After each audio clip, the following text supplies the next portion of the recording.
নমস্কাৰ স্বাগতম জনাইছো দ্য প্ৰাইম টাইম শোলৈ দলীয় সংঘাতৰ মাজতে পুনৰবাৰ অগপ সভাপতি ৰূপে নিৰ্বাচিত হ'ল অতুল বৰা পুনৰ কাৰ্যকৰী সভাপতি পদত বহিল কেশৱ মহন্ত ইয়াৰ পাছতে আমবাৰীত অনুষ্ঠিত হ'ল আবতৰীয়া বিহু কিন্তু তাত এটা কিন্তু আছে কিয়নো সেশন আদালতে স্টেটাস কো মেইনটেইন কৰিবলৈ কৈছিল যে যি আবেদন কৰা হৈছিল আদালতত যে এখন যি সাধাৰণ পৰিষদৰ বৈঠক এই বৈঠকখন অনুষ্ঠিত হ'ব নোৱাৰে আৰু এই সন্দৰ্ভত আদালতে তাত স্থগিতাদেশ দিছিল এতিয়া সেইখন পৰিষদৰ বৈঠকত যেতিয়া এগৰাকী দলৰ সভাপতি নিৰ্বাচিত হ'ল এতিয়া সেই দলৰ সভাপতি গৰাকী আসলতে কি ধৰণে আইনী প্ৰক্ৰিয়াৰে যদি আমি চাওঁ বা আইনৰ দৃষ্টিৰে যদি আমি চাওঁ সেই গৰাকী সভাপতি আসলতে সঁচাকৈ নিৰ্বাচিত হৈছে নে এই সন্দৰ্ভত প্ৰথমে এক প্ৰতিবেদন আগবঢ়াইছো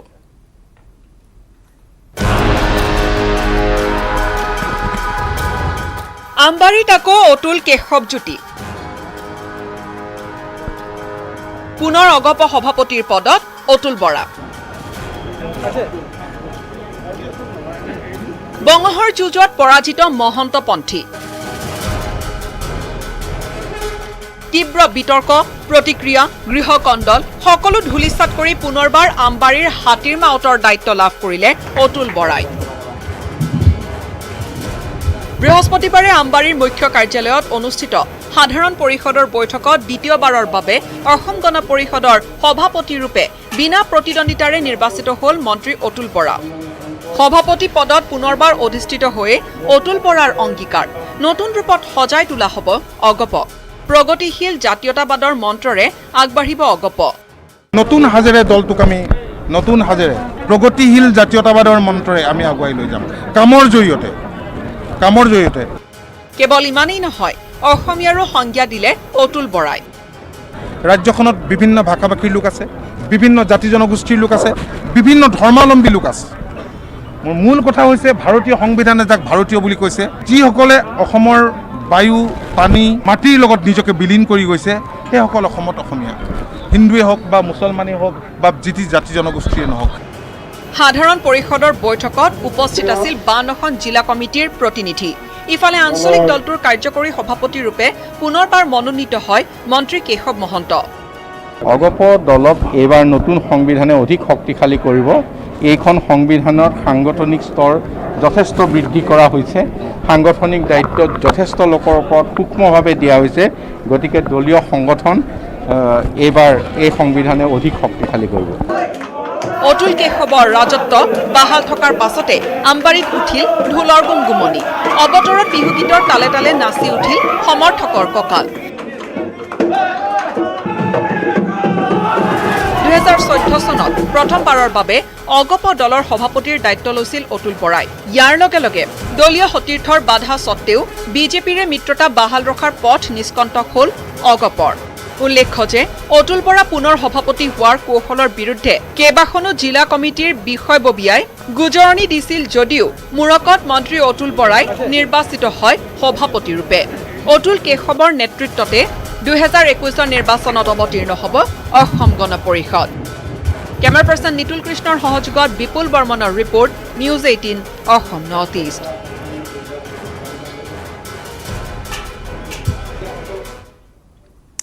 তিনিগৰাকী অতিথি আছে অনুষ্ঠানত মোৰ হৈতে এই বিষয়ে আলোচনা কৰিবলৈ যিহেতু আজি অগপৰ দ্বিতীয়বাৰৰ বাবে অগপ সভাপতি ৰূপে মন্ত্ৰী অতুল বৰা পুনৰবাৰ তেওঁ নিৰ্বাচিত হ'ল আৰু সংযুক্ত হৈছো মই স্বাগতম জনাইছো তিনিগৰাকী অতিথিক প্ৰথমে চিনাকি কৰাই দিছো মোৰ হৈতে অগপ বিধায়ক সত্যব্ৰত কলিতা আছে স্বাগতম জনাইছো আপোনাক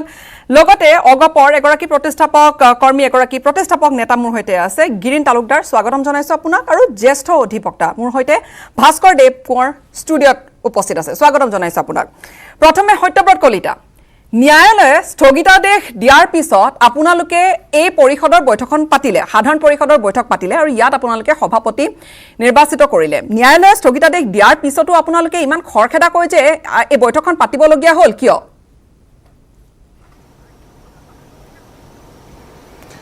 ন্যায়ালয়ে স্থগিতকৰণ দিয়াৰ কাৰণে আমি খৰখেদা কৰা নাই আমাৰ যোৱাকালিৰ পৰা আমাৰ প্ৰস্তুতি আছিল যে আমাৰ অধিৱেশন অনুষ্ঠিত হ'ব গতিকে তাৰ মাজতে কোনোবা যোৱাকালি আমি খবৰ পালোঁ যে কোনোবা এইটো গোচৰ তৰিছে আৰু ইয়াৰ কাৰণে স্থগিত কিন্তু যেতিয়ালৈকে আমাৰ হাতত কোনো অথেণ্টিক পেপাৰ্ছ বা অথেণ্টিক কোনো ডকুমেণ্টছ বা ইনফৰ্মেশ্যন নাহে কোৰ্টৰ পৰা তেতিয়ালৈকেতো আমি তেওঁলোকৰ এটা বাতৰি কাকতৰ ভিত্তি কৰি বা সংবাদ মাধ্যমৰ ওপৰত ভিত্তি কৰি আমি স্থগিত কৰিব নোৱাৰিলোঁ। আজি আমি 12:45 মানত আমি সেই লেটাৰখন পাইছোঁ, কিন্তু তাৰ আগতে ইতিমধ্যে আমাৰ যিখিনি আমাৰ কৰণীয় কাম আছিলে সেই সকলোখিনি কাম অৰ্থাৎ অধিৱেশন সম্পৰ্কে যিখিনি যাৱতীয় প্ৰস্তুতি আছিলে সেইখিনি সম্পন্ন হৈছে। গতিকে ইয়াত আমি আৰু আমি জনামতে প্ৰায় আধা ঘণ্টা 45 মিনিট ভিতৰতে আপোনালোকৰ বৈঠকখন শেষ হৈছিল, অৰ্থাৎ খৰখেদা হৈছিল ক'ৰবাত, সেইটো মানি লয় নিশ্চয়। একো খৰখেদা হোৱা নাই। গোটেই কথাটো আচলতে বহুতে বাহিৰৰ পৰা কথাবিলাক বেলেগ ধৰণে বিশ্লেষণ কৰিছে। আমি সংবিধান অনুযায়ী আমি আমাৰ যি নিৰ্বাচনী প্ৰক্ৰিয়া সেই প্ৰক্ৰিয়া আমাৰ আৰম্ভ হৈছিলে। আমাৰ তাৰ কাৰণে আমাৰ এটা সংবিধানত প্ৰচেছ আছে, হেৰি আছে যে আমি 3জন মানুহক দায়িত্ব দিব লাগে। সেই 3জন মানুহে নটিফিকেশ্যন কৰিব, নটিফিকেশ্যন দিয়াৰ পিছত নমিনেশ্যন হ'ব। নমিনেশ্যনৰ পিছত যিহেতু একমাত্ৰ অতুল বৰা ডাঙৰীয়া সভাপতি পদৰ কাৰণে নমিনেশ্যন দাখিল কৰিছে, গতিকে তেওঁ বিনা প্ৰতিনিধি আছে, তাত খৰখেদা কৰিবলগীয়া একো কথাই নাই।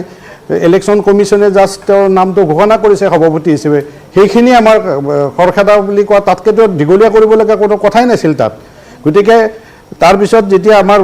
আমাৰ মানুহবিলাকে যেতিয়া খাদ্য গ্ৰহণ কৰি আছিল, তেতিয়া আমি যেতিয়া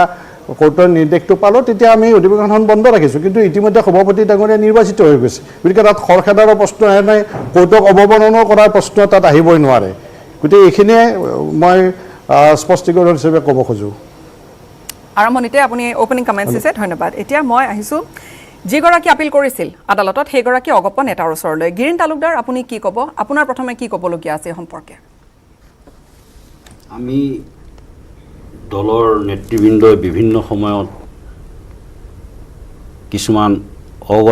অগণতান্ত্ৰিক কাম কৰাৰ বাবে, দলৰ সিদ্ধান্তৰ বিৰুদ্ধে কাম কৰাৰ বাবে আৰু দলৰ আমাৰ সংবিধান গ্ৰহণ কৰা গোটেই প্ৰক্ৰিয়াটোৰ বাবে আমি আদালতৰ দ্বাৰস্থ হৈছিলোঁ। আৰু লগতে আজি যিখন সভা, আমাৰ সংবিধানে 30 দিনৰ এটা সময় বান্ধি দিছে সাধাৰণ অধিৱেশনৰ বাবে, কিন্তু এই 30 দিনতকৈ অতি ততাতৈয়াকৈ তেওঁলোকে প্ৰায় 15-16 দিনৰ ভিতৰতেই এই সভাখন তেওঁলোকে আহ্বান কৰিছে। আৰু গতিকে আমি ন্যায়ালয়ৰ ওচৰত তেওঁলোকক প্ৰাৰ্থনা জনাইছিলোঁ আৰু সেইমতে তেখেতসকলে আমাক এটা সিদ্ধান্ত দিছিলে। আৰু এইটো ইতিমধ্যেই অসমৰ সকলো সংবাদ মাধ্যমে প্ৰচাৰ কৰিছে আৰু তেওঁলোকেও গম পোৱা বুলি কৈছে। অফিচিয়েল কাম যিটো এটা ন্যায়ালয়ৰ প্ৰক্ৰিয়া আছে, সেই প্ৰক্ৰিয়াৰ দ্বাৰাহে গোটেইখিনি আমি যিহেতু জনাব পাৰিম। সেই প্ৰক্ৰিয়াৰে যাওঁতে যিটো সময় লৈছে সেইখিনি সময় ল'বই। কিন্তু তাতকৈ আপুনি এতিয়া যিষাৰ কথা ক'লে যে এটা দল, এটা ঐতিহাসিক দল, ভাৰতত এনেধৰণৰ কোনো ঘটনা কেতিয়াও ঘটনাই কিজানি 45 মিনিটত এটা দলৰ এখন অধিৱেশন শেষ হৈ যাব। এনেকুৱা এখন অধিৱেশন হ'ল সভাপতি বনোৱাৰ কাৰণে, সভাপতিৰ খালী পদত অধিষ্ঠিত কৰাৰ কাৰণেই মাত্ৰ আমাৰ দলটো যেন জীয়াই আছে। দলত আপোনালোকে মন কৰিছেনে আজি কাৰ সম্পৰ্কে কোনো সিদ্ধান্ত নহ'ল? 6 নং দফাৰ কাৰণে ডাঙৰ ডাঙৰ কথা কোৱাৰ পিছত নেতাসকলে কোনো সিদ্ধান্ত নল'লে। এই যে অসমৰ অৰ্থনৈতিক সমস্যা, অসমৰ নিবনুৱা সমস্যা, এখন অধিৱেশনত এই সকলো সমস্যাৰ এটা সুস্থিৰ সিদ্ধান্ত আৰু পৰৱৰ্তী অৱলোকন এটা দিব লাগে। কিন্তু তেনেধৰণৰ কোনো প্ৰক্ৰিয়া নকৰি তেওঁলোকে মাত্ৰ এটা ক্লাবত 45 মিনিট সভা নহয়, তাতকৈ বেছি। সত্যব্ৰত কলিতা তেওঁ কিছু গুৰুতৰ অভিযোগ আনিছে বা গুৰুত্বপূৰ্ণ কথা তেওঁ কৈছে যে আন কোনো কথা আলোচনা নহ'ল। নহয় শুনক, মই প্ৰথমে তেখেতে কোৱা কথাখিনি, গিৰীণ তালুকদাৰ ডাঙৰীয়া মোৰ বন্ধু মানুহ, তেখেতে যিখিনি কথা ক'লে তাৰ মই দুটা কথা প্ৰথম স্পষ্ট কৰি ল'ব খুজিছোঁ। প্ৰথম কথা, তেখেত এখন দলৰ জ্যেষ্ঠ নেতা বুলি কৈছে, তেওঁ বহুত দিন ধৰি দলত আছে, তেখেতৰ দলৰ সংবিধান সম্পৰ্কে তেওঁৰ কোনো ধাৰণা নাই। তেওঁ কৈছে যে তেওঁ নিজে স্বীকাৰ কৰিছে যে 15-16 দিন আগত নটিফিকেশ্যন দিছে, আৰু সেইটোৱে শুদ্ধ। কাৰণ আমাৰ সংবিধানখনে কয় যে 15 দিন আগত নটিফিকেশ্যন হ'ব লাগে। 15 দিন আগত, 16 দিন আগতেই নটিফিকেশ্যন হৈছে। তেওঁ সংবিধানখন নজনাকৈ তেওঁলোকে কোৰ্টত এখন পুৰণা সংবিধান দি গোটেই মানে এটা মিছলেড কৰা যিটো প্ৰয়াস কৰিছে সেইটো বৰ দুৰ্ভাগ্যজনক। তেওঁ কথাটো নাজানেই, তেওঁ আপোনালোকৰ সন্মুখত স্বীকাৰ কৰিছে যে 30 দিনৰ নটিফিকেশ্যন দিব লাগে। আমাৰ অনুচ্ছেদ 22 নম্বৰ অনুচ্ছেদৰ 3 নম্বৰ ধাৰাত স্পষ্টকৈ লিখা আছে যে 15 দিনৰ আগত নটিফিকেশ্যন হ'ব লাগে। গতিকে তেওঁ ধাৰণাটোৱেই নাই, তেওঁ সংবিধান সম্পৰ্কে আইডিয়াই নাই। গতিকে নোহোৱাকৈ তেখেতসকলে গৈ এখন এখন পুৰণা সংবিধান তাত ছাবমিট কৰি পেলাই তেওঁলোকে গোটেই আইনগত কথাটোত এটা বিপথে পৰিচালিত কৰা আৰু অসমৰ ৰাইজক এটা ভুল মেছেজ দিয়াৰ তেওঁলোকে এটা প্ৰয়াস কৰিছে। গতিকে এই কথাটোতে স্পষ্ট হৈ পৰিছে যে তেওঁলোকে কেনেকৈ এই গোটেই কথাটো আগবঢ়াই নিছে আৰু সেইকাৰণে আমি কোনো ক'বলৈ তেওঁলোকে কৈছে যে 45 মিনিটত শেষ হ'ল। 45 মিনিটত কিয়, যদি হাউচে আকৌ 10 মিনিটতো শেষ হ'ব পাৰে, আমাৰতো কোনো আপত্তি কৰিবলগীয়া নাই। কাৰণ আমাৰ যিটো নিৰ্বাচনী প্ৰক্ৰিয়া সেই নিৰ্বাচনী প্ৰক্ৰিয়াটো ইতিমধ্যে শেষ হৈছে। হাউচে সভাপতি নিৰ্বাচন কৰিছে, সভাপতি নিৰ্বাচন কৰাৰ পিছত তাত বিশেষ কৰিবলগীয়া নাই। আৰু ক'ভিডৰ কাৰণে আমি যিমান পাৰোঁ সিমান মিটিংখন চমুৱা তাৰ কাৰণে আমি জিলাবিলাকৰ অনুমোদন লৈছোঁ যে ইয়াত বেছি কাৰ্যসূচী আমি অন্তৰ্ভুক্ত কৰিব নোৱাৰিম, দিনৰ ভিতৰত আমি শেষ কৰিব লাগিব। সেইকাৰণে সেই অনুমোদনটো জিলাবিলাকে দিছে। তেওঁলোকে এই গোটেই কথাখিনি ধাৰণা নোলোৱাকৈ, গোটেই কথাখিনি সম্পৰ্কে তেওঁলোকে সম্যক জ্ঞান নথকাৰ কাৰণে এই ধৰণৰ খেলি মেলিটো সৃষ্টি আছে আৰু অসমৰ ৰাইজক এটা ভুলকৈ পৰিচালিত কৰিবৰ কাৰণে তেখেতসকলে চেষ্টা কৰিছে। গতিকে মোৰ বন্ধু আপুনি কি কয়, আপোনাৰ হাতত আদালতৰ কাগজখিনি আপোনাৰ হাতত আছে। এতিয়া যি ধৰণে নিৰ্বাচিত হ'ল সভাপতিগৰাকী, আদালতে স্থগিতাদেশ দিয়াৰ পিছত এখন সভা পতা হ'ল, আদালতে স্থগিতাদেশ দিছিল সেইখন সভা নাপাতিবলৈ। তেনে পৰিপ্ৰেক্ষিতত সেইখন সভাত যিগৰাকী সভাপতি নিৰ্বাচিত হৈছে বা যিখন কমিটি গঠন হৈছে তাৰ এতিয়া লিগেল এটা ভেলিডিটি কথা থাকে বা তেনেকুৱা নিশ্চয়কৈ কিছু কথা আহি পৰিব। কি কয় আপুনি, আইনে কি কয়? 26/8/2020 চিভিল জাজ senior division number 3 Kamrup metro' গুৱাহাটীয়ে এটা ষ্টেটাছ ক' অৰ্ডাৰ দিয়ে। কিন্তু ষ্টেটাছ ক' অৰ্ডাৰটোত ক্লিয়াৰলি কোৱা আছিল যে যেতিয়ালৈকে মানে তেওঁলোকৰ যিখন মিটিং আছে সেইখনত বাধা আৰোপ কৰিছিল বা তাৰ ওপৰত যি ধৰণৰ তেওঁলোকৰ সিদ্ধান্ত ল'ব 10/8/2020 যিখন জাননী তেওঁলোকে জাৰি কৰিছিল তাৰ ওপৰত এটা ষ্টেটাছ ক' অৰ্ডাৰ আদালতে পাছ কৰিছিল। কিন্তু এইখিনিতে ক'ব লাগিব যে যি ধৰণে সত্যব্ৰত কলিতা ডাঙৰীয়াই দাঙি ধৰিছে যে তেওঁলোকে আদালতৰ অৰ্ডাৰটোৰ বিষয়ে অৱগত নহয়। যদি আদালতৰ অৰ্ডাৰটো তেওঁলোকে যদি অৱগত নহয় তেতিয়াহ'লে তেওঁলোকক দুখ ধৰাটো বৰ সহজ কথা নহয়। কিন্তু তেওঁলোকক বহুতে কৈছে, যিটো আমি বাতৰি মাধ্যমত শুনিবলৈ পাইছোঁ বা পঢ়িবলৈ পাইছোঁ, যে তেওঁলোকক ইমেইল বা হোৱাটছআপ যোগে অৰ্ডাৰটো দিছে। কিন্তু অফিচিয়েলি তেওঁলোকে অৰ্ডাৰটো মিটিংখন হৈ যোৱাৰ পিছত যিহেতু পাইছে, সেই গতিকে এটা মানে আইনত এটা বস্তু আছে, যে এটা প্ৰিন্সিপল আছে, ফেইট একম্প্লি বুলি কোৱা হয়, যাক কয় যে যদি আপুনি আদালতৰ অৰ্ডাৰটো যদি নাজানাকৈ বা আদালতৰ অৰ্ডাৰটো যি ধৰণে প্ৰচিডিউৰেল ৱেত যদি আপুনি নাজানাকৈ যদি কিবা এটা কাৰ্য কৰে তেতিয়া সেই আদালতৰ সেই অৰ্ডাৰটো আপুনি মানিব নোৱাৰাটোত বৰ দুখ ধৰিব নোৱাৰিব। কিন্তু তথাপিও যিসকলে আদালতৰ কাষ চাপিছে তেওঁলোকে যিহেতু এটা আদালতৰ এটা অৰ্ডাৰ আছিল আৰু যিহেতু এইটো এটা ভায়লেশ্যন হৈছে, তেওঁলোকে আদালতৰ ওচৰলৈ কাষ চাপিব পাৰিব ভায়লেশ্যনৰ পিটিশ্যন দি বা ন্যায় প্ৰক্ৰিয়াত তেওঁলোকে প্ৰমাণ কৰিব লাগিব যে জানা পিছতো যিসকলে AGP যিসকলে কাৰ্যকাৰী যিসকল তাত কৰ্মকৰ্তা আছিল তেওঁলোকে আদালতৰ অৰ্ডাৰটো জানা পিছতো তেওঁলোকে ভায়লেট কৰিছে। সেইটো এটা ন্যায় প্ৰক্ৰিয়া। আৰু একপক্ষভাৱে আজি অকল মই তেওঁলোকৰ যিখন আবেদন চাই পেলাই মই AGP ভিতৰৰ পৰা চোৰাটো কি ধৰণৰ অৱস্থাত আছে সেইটো কোৱাটো সম্ভৱ নহয়। কিন্তু যদি একপক্ষভাৱে মই যদি অকল আজি যি নথিপত্ৰ মই আদালতৰ দেখা পাইছোঁ তাত কিন্তু যথেষ্ট তাতে যিবিলাক গুৰুত্ব অভিযোগ আনিছে বা AGP অসম গণ পৰিষদৰ ভিতৰ চোৰাত যিসকল তেওঁলোকে ফিনান্সিয়েল ইৰেগুলাৰিটিৰ কথা কৈছে, ইলেকশ্যন কমিশ্যনৰ ভায়লেশ্যনৰ কথা কৈছে বা তেওঁলোকে যি ধৰণে তাত অভিযোগবিলাক আনিছে, এইবিলাক কিন্তু অতি মানে চিৰিয়াছ এলিগেশ্যন। আৰু মই ভাবোঁ যে অসম গণ পৰিষদেও ইয়াৰ প্ৰত্যুত্তৰ দিয়াটো উচিত। কাৰণ অসম গণ পৰিষদক অসমৰ মানুহে বহুত আশা আকাংক্ষা লৈ পেলাই এটা দল কৰে। আজি মই বহুতৰ তেওঁলোকৰ যিসকল নেতা আছে, আমিও আন্দোলনত কৰিছিলোঁ বা তাৰ যিসকল যেনেকৈ আছিল প্ৰফুল্ল মহন্ত ডাঙৰীয়া, তেওঁক মই গুপ্তঘাতকৰ কেছত মই তেওঁক জেৰা কৰিবলগীয়া হৈছিল। তাতকৈ আৰু দুখ লাগিব থাকে নেকি? আমি এবছৰ আমাৰ আমি স্কুলৰ আমি যাব নোৱাৰিলোঁ, আমি আন্দোলনত যথেষ্ট ছেক্ৰিফাইচ কৰিছোঁ। আমি কোনোদিন আমি AGP বা অসম গণ পৰিষদ বা যিকোনো ৰাজনৈতিক দলত আমি কোনোদিন কোনো পদ বা একো বিচাৰি যোৱা নাই। আমাৰ কথাটো হ'ল কি, আমাৰ আৱেগ আছে, এই দলটোৰ প্ৰতি আমাৰ মৰম চেনেহ আছে। আমি যদিও তেওঁলোকৰ লিডাৰবিলাকৰ লগত আইডিঅলজিকেল ডিফাৰেঞ্চ আছে, কিন্তু তেওঁলোকৰ যিটো প্ৰক্ৰিয়া আছে এই প্ৰক্ৰিয়াৰ ওপৰত যিবিলাক অভিযোগ আছে তেওঁলোকে আদালতৰ মজিয়াত মই আশা কৰোঁ যে তেওঁলোকে ইয়াৰ শুদ্ধ প্ৰত্যুত্তৰ দিব আৰু অভিযোগ আৰু বোথ ছাইড পাৰ্টিৰ কাউণ্টাৰ এলিগেশ্যনবিলাক থাকিব। কিন্তু ইয়াৰ এটা সোনকালে এটা সমাধান হ'ব লাগে। আৰু যিসকল আজি বহুত তেওঁলোকৰ জ্যেষ্ঠ নেতা দেখিছোঁ যে এই মিটিংখনত তেওঁলোকে যোগদান কৰা নাই যদিও গুৱাহাটীৰ কেন্দ্ৰীয় কমিটিৰ দ্বাৰা এই আবেদনখন দাখিল কৰিছে কিন্তু গোটেই AGPৰ ভিতৰ চৰোৱাৰ যিটো তেওঁলোকৰ পৰিৱেশ এইটো কিন্তু একপক্ষভাৱে তেওঁলোকে গুৰুত্ব অভিযোগ দি পেলাই দাঙি ধৰিছে আৰু ইয়াৰ উত্তৰটো সত্যব্ৰত কলিতা ডাঙৰীয়া হওক বা AGP যিসকল জ্যেষ্ঠ নেতাসকল আছে মই ভাবোঁ যে তাৰ ইয়াৰ এটা সুন্দৰ তেওঁলোকে প্ৰত্যুত্তৰ বা এটা উত্তৰ দিব বুলি মই আশা কৰিছোঁ গিৰীণ কলিতা গিৰীণ তালুকদাৰ আপুনি যি কথাখিনি কৈছিলে যে তেওঁ কৈছে যে আপুনি সংবিধানখন নজনাকৈ এইখিনি আচলতে অভিযোগ আনিছে আৰু আদালতৰ দ্বাৰস্থ হৈছে তেওঁ কৈছে যে 15 দিনৰহে নটিফাই কৰিব লাগে বা 15 দিনৰ পূৰ্বে আচলতে জনালে হ'ল আমাৰ ষষ্ঠ খণ্ডৰ 26ত আমাৰ 6 নম্বৰ এইটো পাছত লিখা আছে 30 দিনৰ পূৰ্বে সাধাৰণ অধিৱেশনৰ মানে জাননী দিব লাগে তেওঁ যিখিনি জানে মই নাজানো বুলি কৈছে মই ভাবিছোঁ তেওঁ নাজানে নেকি আৰু তেওঁলোকৰ এই গোটেই এই ধৰণৰ কাম কাজ কৰাৰ চিন্তাৰ কাৰণে তেওঁলোকে ততাতৈয়াকৈ কোনো মানে ইতিমধ্যেই দলত গণতন্ত্ৰ শেষ হৈ গৈছে আমি এতিয়া দুয়োগৰাকী অগপ নেতা এতিয়া দুয়োগৰাকী নেতাৰ কথা বতৰাত আমি অকণমান বিভ্ৰান্ত হৈছোঁ সত্যব্ৰত কলিতা নহয় আপুনি 1 মিনিট কথা বিভ্ৰান্ত হ'বলগীয়া কথা নাই তেখেততকৈ মই নাজানিব পাৰোঁ মই বহুত জুনিয়ৰ তেখেততকৈ দলত কিন্তু মই পঢ়া শুনাটো জানো পঢ়া শুনা অকণমান আছে গতিকে সংবিধানখন মই পঢ়িব পাৰোঁ আৰু মই আপোনালোকৰ মই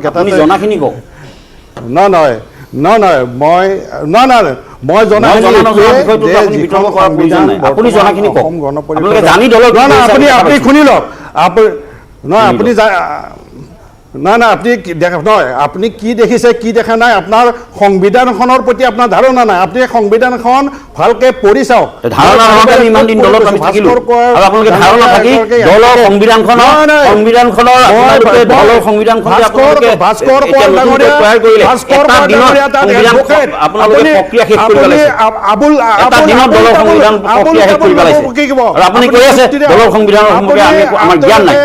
আপোনালোকে আপুনি আবুল ডাবুল আপুনি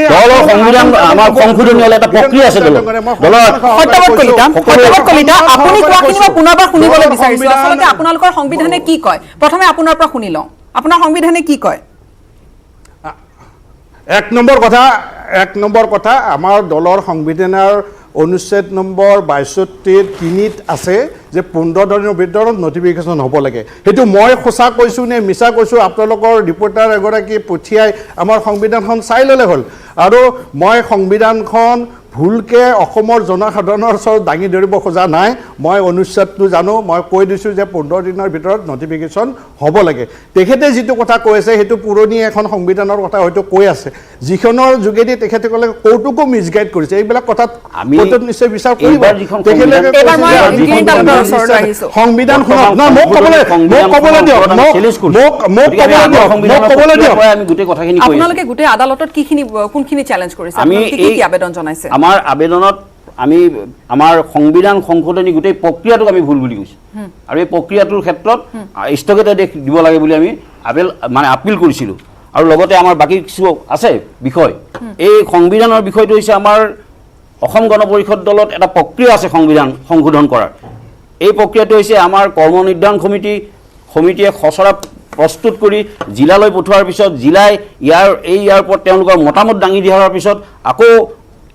কৰ্ম নিৰ্ধাৰণ সমিতিয়ে তাত অহাৰ পিছত তেওঁলোকে আকৌ কাৰ্যনিৰ্বাহকলৈ দিয়াৰ পিছত এটা প্ৰক্ৰিয়া আছে আমাৰ জেনেৰেল হাউচত এই গোটেই প্ৰক্ৰিয়াটো সমাধান হয় তেতিয়া সিদ্ধান্ত হয় গ্ৰহণ কৰাৰ কিন্তু দুৰ্ভাগ্য দল ইমান হেৰিলৈ গুচি গৈছে যে একেদিনাই সংবিধান তেওঁলোকে সংশোধনী উঠাইছে একেদিনাই গ্ৰহণো কৰিছে একেদিনাই কৰিছে গোটেই কামটো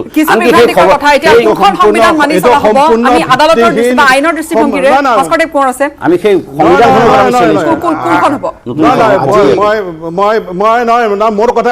মোৰ কথাখিনি শুনি লওক মোৰ কথাখিনি শুনি লোৱাৰ পিছত ক'ব গিৰীণ তালুকদাৰ ডাঙৰীয়াই যিখিনি কথা কৈছে সেই সম্পূৰ্ণ প্ৰক্ৰিয়াৰ মাজেৰে এই সংবিধানখন গ্ৰহণ কৰা আছে আমাৰ এটা তাৰ কাৰণে কমিটি গঠন কৰি দিছিলে কেশৱ মহন্ত ডাঙৰীয়া আহ্বায়ক কমলা কলিতা ৰমেন কলিতা কুমাৰ দীপক দাস সত্যব্ৰত কলিতা আমি এটাইকেইটা এই খচৰা কমিটিৰ মেম্বাৰ আছিলোঁ আমি সেই কাৰ্যনিৰ্বাহকত পাছ কৰাৰ পিছত জেনেৰেল হাউচত পাছ কৰা হৈছে সংবিধানৰ প্ৰিণ্টেড কপিও আজি 3 মাহ আগতে ওলাই গৈছে তাৰপিছত আৰু এটা কথা মই আপোনালোকক যদি আমাৰ সংবিধানখন জিলাবিলাকে নাজানে আমাৰ যিটো আমি প্ৰতিনিধি প্ৰক্ৰিয়া হৈছে সমষ্টি ভিত্তিক প্ৰক্ৰিয়া সকলো কেনেকৈ গ্ৰহণ কৰিলে আজি কেনেকৈ প্ৰতিনিধিবিলাক আহিল যদি তেওঁলোকে নাজানে গতিকে এখন সংবিধানখনক মষিমূৰ কৰাৰ অধিকাৰ আমাৰ নাই আৰু এইটো সম্পূৰ্ণ এটা শুদ্ধ পদ্ধতিৰে তেওঁলোকে চেলেঞ্জ কৰিছে মই আদৰণি জনাইছোঁ যদি কোৰ্টে কয় যে পুনৰীক্ষণৰ মতে চলিব লাগে আমি নিশ্চয় কিন্তু আমাৰ এখন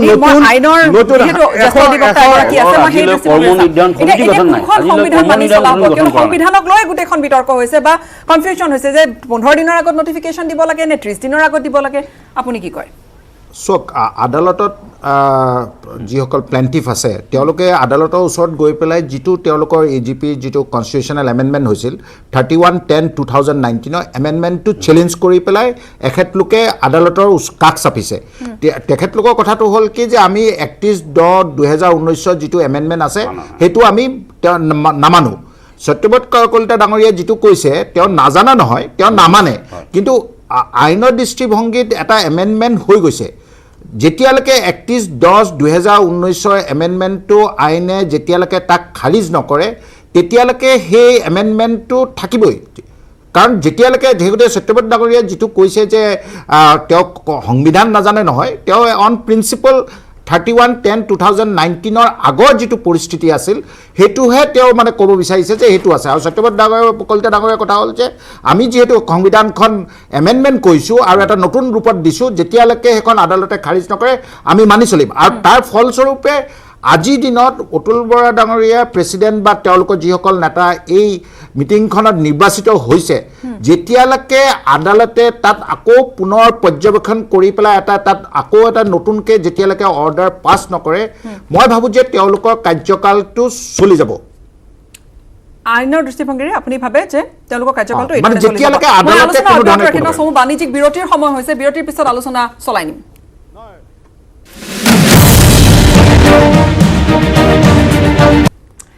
পুনৰ স্বাগতম জনাইছো অগপৰ আজি নতুন এগৰাকী সভাপতি নিৰ্বাচিত হৈছে অতুল বৰা মন্ত্ৰী তেওঁ পুনৰবাৰ দ্বিতীয়বাৰৰ বাবে অগপৰ সভাপতিৰ আসনত বহিছে লগতে কাৰ্যকৰী সভাপতি হিচাপে অধিষ্ঠিত হৈছে পুনৰবাৰ কেশৱ মহন্ত মন্ত্ৰী কেশৱ মহন্ত এতিয়া আমবাৰীত কিন্তু এই আমি যিখিনি কথা বিৰতিৰ পূৰ্বে পাতিলো যে আচলতে ন্যায়ালয়ৰ স্থগিতাদেশ আছিল তাৰপিছতো সভাপতি সাধাৰণ পৰিষদৰ বৈঠক পাতি তাত সভাপতি নিৰ্বাচিত হ'ল তাৰ লগতে সত্যব্ৰত কলিতা এটা গুৰুতৰ কথা এটা আমি বাহিৰৰ পৰা আমি যি কথা দেখা পাইছো যে একেবাৰে দুভাগত বিভক্ত হৈছে আপোনালোকৰ দল অসম গণ পৰিষদ যি মূল আঞ্চলিকতাবাদী দল বা যি মূল আঞ্চলিক দল সেয়া দুভাগত বিভক্ত এফালে প্ৰফুল্ল কুমাৰ মহন্ত তেওঁ স্পষ্টকৈ ক'ত তেওঁ নাৰাজ তেওঁ সেইখিনি কথা কৈছে আৰু এফালে আপোনালোকৰ আন এটা পন্থী আছে বা আন এটা ফৈদ আছে আন এটা পক্ষ আছে একেদিনাই কাৰ্যনিৰ্বাহক বৈঠকৰ পূৰ্বে একেদিনাই গুৱাহাটীত দুখনকৈ বৈঠক বহিছিল ইয়াৰ পৰা আমি কি বুজিম এই দলটোক আপোনালোকক ক্ষতি নকৰিবনে নিৰ্বাচনৰ ঠিক পূৰ্বে না চাওক আমি মই কাৰো নাম উল্লেখ কৰিব খোজা নাই কাৰণ আমাৰ জ্যেষ্ঠ নেতাবিলাকে যদি দলটোৰ এটা গণতান্ত্ৰিক প্ৰক্ৰিয়াৰ কথাত এনেকৈ সদায় বাধা আৰোপ কৰি থাকে এইটো দলটোৰ কাৰণে নিশ্চয় ক্ষতিকৰ সেইটো আমি সকলোৱে বুজা কথা এইটোতো আৰু লুকাই থকা কথা নহয় কিন্তু যিটো কথা তেখেতসকলে বহুতে কৈ আছে মই আজি টিভিত বহুতত দেখিছোঁ যে অসাংবিধানিকভাৱে হৈছে এইটো অসাংবিধানিক সভা মই এটা কথা আপোনাৰ যোগেদি মই প্ৰশ্ন কৰিব খুজিছোঁ ভাস্কৰ কোৱাৰ দৰে তাত এগৰাকী আইনজীৱী আছে তেখেতে জানিব যদি অসাংবিধানিক হয় যদি সংবিধানখন বৈধ নাছিলে তেনেহ'লে যিসকল ব্যক্তি আজি বিৰোধিতা কৰিছে তেওঁলোকে প্ৰতিনিধিত্ব কিয় আহিলে আগতে মই ৰঙিয়া জিলাক প্ৰতিনিধিত্ব কৰিছিলোঁ প্ৰবীন্দ্ৰ ডেকাই বজালী জিলাক প্ৰতিনিধিত্ব কৰিছিল প্ৰফুল্ল মহন্ত ডাঙৰীয়া নগাঁও জিলাক প্ৰতিনিধিত্ব কৰিছিল কিন্তু এইবাৰ প্ৰফুল্ল মহন্ত ডাঙৰীয়া বৰহমপুৰ সমষ্টিৰ পৰা প্ৰতিনিধিত্ব কৰিছে নতুন সংবিধান মতে গতিকে তেওঁলোকে সংবিধানখন জানে তেখেতে নগাঁও জিলাৰ পৰিৱৰ্তে তেখেতে এবাৰ বৰহমপুৰৰ পৰা প্ৰতিনিধিত্ব কৰিছে মই কমলপুৰৰ পৰা প্ৰতিনিধিত্ব কৰিছোঁ প্ৰবীণ ডেকাই পাটাচাৰকুছিৰ পৰা প্ৰতিনিধিত্ব কৰিছে মই উদাহৰণৰ কাৰণে কৈছোঁ লখিমপুৰ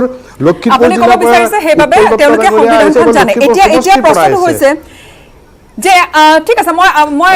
আন এগৰাকী জ্যেষ্ঠ নেতাৰ ভাষ্য বা আগবঢ়াম গুণীন হাজৰিকাৰ ভাষ্য তেওঁ একেবাৰে তেওঁ অসন্তুষ্ট তেওঁ কিয় অসন্তুষ্ট প্ৰথমে মই সেই ভাষ্য আগবঢ়াই ল'বলৈ বিচাৰিছোঁ আপুনিও শুনক তেওঁলোকে পাতিলে আৰু যিটো এটা অতি মানে অনৈতিক অনিয়ম কাম কৰিলে তেওঁলোকে আদালতে এটা হুকুম দিছিল সেই হুকুমটো তেওঁলোকে মনা নাই আৰু নপতাকৈ মিটিংখন পাতিছে আদালতে এই কথাটো স্পষ্টভাৱে কৈছে যে মিটিংখন অবৈধ মিটিংখন যিটো সময়ত আহ্বান কৰিব লাগিছিল সেইটো সময়ত কৰা নাই আৰু ডিজাষ্টাৰ মেনেজমেণ্ট এক্ট অনুসৰি এই সভাখন তেওঁলোকে পাতিব নোৱাৰে, কিন্তু সভাখন তেওঁলোকে পাতিলে। গতিকে এই বৈধ নহয় সভাখন, সেই কথাটো যিহেতু এটা মহামান্য আদালতে এটা হুকুম দিছে, ইয়াৰ ওপৰত এপিল হ'ব। ইয়াৰ ওপৰত আকৌ ইয়াৰ কাৰণে যিটো এপিল হ'ব, সেই এপিলত হয় ইয়াৰ সম্পূৰ্ণ বিচাৰ হ'ব। এইটো আমি আদালতৰ ওপৰত এৰি দিছোঁ। তেওঁলোকে দলক মানুহক উপেক্ষা কৰাটো বেলেগ কথা, তেওঁলোকে আঞ্চলিকতাবাদক উপেক্ষা কৰিছে। যি আঞ্চলিকতাবাদক লৈ পেলাই জাতীয়তাবাদক লৈ অসম গণ পৰিষদ দলৰ জন্ম হৈছিল, সেইটো উপেক্ষা কৰিছে। আৰু যিসকল সেই বিশ্বাসত, সেই চিন্তাত বিশ্বাসী, সেই বিশ্বাসী মানুহসকলক তেওঁলোকে এলাগী কৰিবলৈ বিচাৰিছে। তেওঁলোকৰ একমাত্ৰ উদ্দেশ্য হ'ল তেওঁলোকে বিজেপিৰ লগত থাকি তেওঁলোকে ক্ষমতা দখল কৰিব লাগে। জনগণৰ ওচৰলৈ তেওঁলোক অহা সাহস নাই। এই অভিযোগ আনিবলগীয়া এটা পৰিস্থিতিৰ সৃষ্টি হ'ল। তেওঁলোকে কৈছে যে মানুহক এলাহী কৰাটো বাদেই দিয়ক, বেলেগ কথা আঞ্চলিকতাবাদক আপোনালোকে আঞ্চলিকতাবাদৰ সেই মূল মন্ত্ৰণাত আপোনালোক থকা নাই, এই ধৰণৰ কথা বতৰা তেওঁ কৈছে। কিয়? নাই তেখেতে কি কথা ক'লে মই আচলতে নুশুনিলোঁ। মই কৈ আছিলোঁ যে তেখেতে শুনা নাই, কিন্তু ইয়াত এলাগী কৰাৰ কোনো প্ৰশ্নই আহিব নোৱাৰে। আৰু যদি কোনোবা মানুহৰ ক্ষেত্ৰত তেনেকৈ এলাগী কৰা কথা আছে, সেই কথাটো মই এগৰাকী দলৰ কৰ্মী হিচাপে, সদস্য হিচাপে ডেফিনেটলি এই কথাটো মোৰ দুখ পাব, এই কথাটো মই নিশ্চয় উত্থাপন কৰিম, এই কথাটো কথা নহয়। কিন্তু কেনেকৈ তেখেতে যিহেতু কিছুদিন আগতে দায়িত্বৰ পৰা পদত্যাগ কৰিছিলে, কিন্তু আৰু এইখন সভা সম্পূৰ্ণ প্ৰতিনিধিক ভিত্তিক সভা। সকলোৱে আমি জানো যে ইয়াত কেৱল প্ৰতিনিধিসকলে অংশগ্ৰহণ কৰিব পাৰে। তেখেতে হয়তো কোনোবা প্ৰতিনিধিত্ব কৰা নাছিল, তাৰ কাৰণে এইটো তেখেতে নিমন্ত্ৰণী পত্ৰ পোৱা নাই। সেই কথাটো মই ইমান যিহেতু এইটো নগাঁও ডিষ্ট্ৰিক্টৰ কথা বা কলিয়াবৰৰ কথা মই ইমান বিতংকৈ ক'ব নোৱাৰিম, বা তেখেতৰ কেনেকুৱা অভিযোগ আছে সেই বিষয়ে মই অৱগত হোৱা নাই এতিয়ালৈকে, কাৰণ আমি যোৱা 2 দিন ধৰি পূৰা অধিৱেশনতে ব্যস্ত আছিলোঁ। কিন্তু ভূমি হাজৰিকাৰ ওচৰত মই শ্ৰদ্ধা কৰোঁ, তেখেতে যথেষ্ট সময়ত আমাক গাইড কৰিছে। নহয়, কেনেকৈ নিমন্ত্ৰণ জনোৱা কথাটো মই ক'লোঁ যে এইখন সভা যিহেতু ক'ভিডৰ কাৰণে কেৱল প্ৰতিনিধিসকলক আমন্ত্ৰণ কৰা হৈছিল, যিসকলক সমষ্টি কমিটি, জিলা সমিতি আৰু মহকুমা সমিতিয়ে যিবিলাকক প্ৰতিনিধিত্ব দিছে, সেইসকলকহে আমি এই সভালৈ আমন্ত্ৰণ জনাইছোঁ। কাৰণ আমি জানে যে ক'ভিডৰ পৰিস্থিতিৰ কাৰণে আমি সভাখন পাতিব পৰা নাই। আৰু এটা কথা মই আপোনালোকক জনাব বিচাৰিছোঁ, প্ৰফুল্ল মহন্ত ডাঙৰীয়া আজি সভালৈ আহিছিলে, তেখেতে দেৰিকৈ আহিছে আৰু দেৰিকৈ আহি গৈছে। তেখেতে আমবাৰীলৈ আহিছে, তাত বহিছে, আৰু তেখেত যোৱা সময়টো অকণমান দেৰি হৈছে। কিন্তু তেখেতে সভাত উপস্থিত থকা নথকাটো গুৰুত্বপূৰ্ণ কথা, কিন্তু তেখেতে এই সভালৈ প্ৰতিনিধিত্ব লৈছে, তেখেতে নিমন্ত্ৰণী পত্ৰ পাইছে। তেখেতৰ প্ৰতিনিধি হিচাপে যিহেতু তেওঁ বৰহমপুৰ সমষ্টিৰ পৰা প্ৰতিনিধিত্ব কৰিছে ৰাজ্যিক কাৰ্যনিৰ্বাহক হিচাপে, গতিকে তেখেতে নিমন্ত্ৰণ উপস্থিত কিয় নাথাকিল? তেওঁৰ লগতে পবিন্দ্ৰ ডেকাও কিয় অসন্তুষ্টি ব্যক্ত কৰিছে? নহয় চাওক, ব্যক্তিগতভাৱে কোনে কিমান অসন্তুষ্টি প্ৰকাশ কৰিছে সেইটো কথা নহয়, কিন্তু আমাৰ প্ৰায় 1200 প্ৰতিনিধিৰ ভিতৰতে প্ৰায় 1000 কিমান প্ৰতিনিধি আজি উপস্থিত আছে। কিছু সংকটতো আহিব পৰা নাই ক'ভিডৰ কাৰণে, মানে বহুত তেনেকৈ হয়তো অসুবিধা হ'ব পাৰে কিছুমানৰ। গতিকে যিহেতু আমি পবিন্দ্ৰ ডেকা ডাঙৰীয়া এগৰাকী বিধায়ক, প্ৰফুল্ল মহন্ত ডাঙৰীয়া এগৰাকী জ্যেষ্ঠ নেতা, প্ৰাক্তন সভাপতি, তেখেতৰ কথা, কিন্তু তেখেতে আমবাৰীলৈ গৈছে, বহিছে তাত, আৰু ইতিমধ্যে আমাৰ সভা শেষ হৈছে। গতিকে শেষ হোৱাৰ সময়ত যোৱাৰ কাৰণে হয়তো তেওঁ সাধাৰণ সভাখনত উপস্থিত নাথাকিল। সেই কথাটো মই তেখেতৰ উত্তৰ দিব নোৱাৰিম, কাৰণ তেখেত যিহেতু তাত উপস্থিতো আছে আৰু নিমন্ত্ৰণীও পাইছে। গতিকে এই কথাটো মোৰ ফালৰ পৰা উত্তৰ দিয়াটো অলপ জটিল।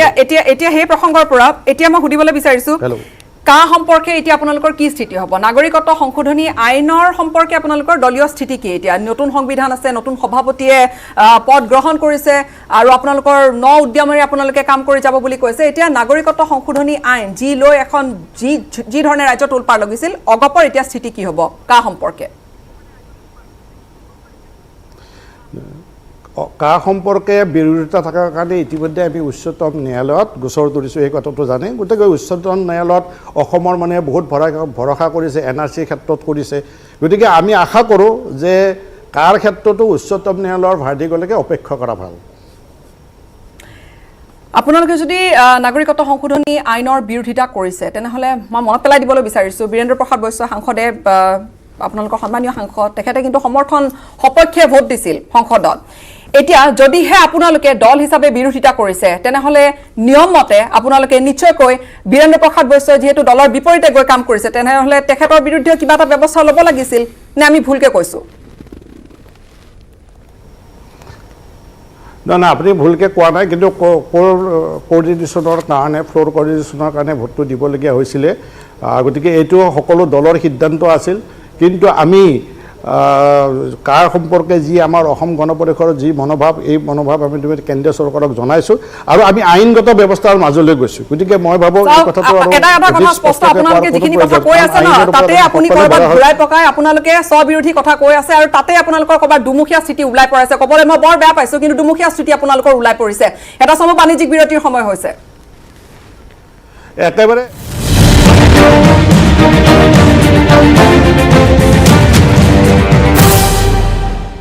পুনৰবাৰ স্বাগতম জনাইছোঁ। আলোচনা কৰি আছিলোঁ অগপৰ আজি যিহেতু সভাপতি নিৰ্বাচিত হৈছে এই সম্পৰ্কে, আৰু সম্ভৱতঃ সত্যব্ৰত কলিতা ডাঙৰীয়া তেওঁ পেনেলত নাই, তেওঁ ইতিমধ্যে অনানুষ্ঠানিকভাৱে অনুষ্ঠানৰ পৰা বিদায় লৈছে। ধন্যবাদ, যিহেতু আপুনি আমাক এইখিনি সময় দিলে, ধন্যবাদ জ্ঞাপন কৰিছোঁ। এতিয়া মই পেটিশ্যনখনলৈ আহিছোঁ, যিখন পেটিশ্যনত আপোনালোকে কেতবোৰ ফিনান্সিয়েল ইৰেগুলাৰিটিজৰ কথা আনিছিল। 50 লাখ টকা, সম্ভৱতঃ 50 লাখ টকাৰ ফিনান্সিয়েল ইৰেগুলাৰিটিজ, আৰু যাৰ বাবে কি ধৰণৰ আচলতে এটা অৱস্থালৈ যাব পাৰে। ভাস্কৰদেৱ কোঁৱৰ কি কয়? যিটো আৰ্থিকভাৱে যিটো তেওঁলোকে খেলি মেলিবিলাক আনিছে, এইটো অতি গুৰুত্ব অভিযোগ। আৰু এই পিটিশ্যনখন যদি একপক্ষভাৱে চায় তেতিয়াহ'লে অসম গণ পৰিষদৰ ভিতৰৰ স্বৰূপটো কেনেকুৱা আৰু কিমান মানে দুখ লগা সেইটো বস্তু প্ৰতিফলিত হয়। কিন্তু এইটো মই আগতে কৈছোঁ যে এইটো এটা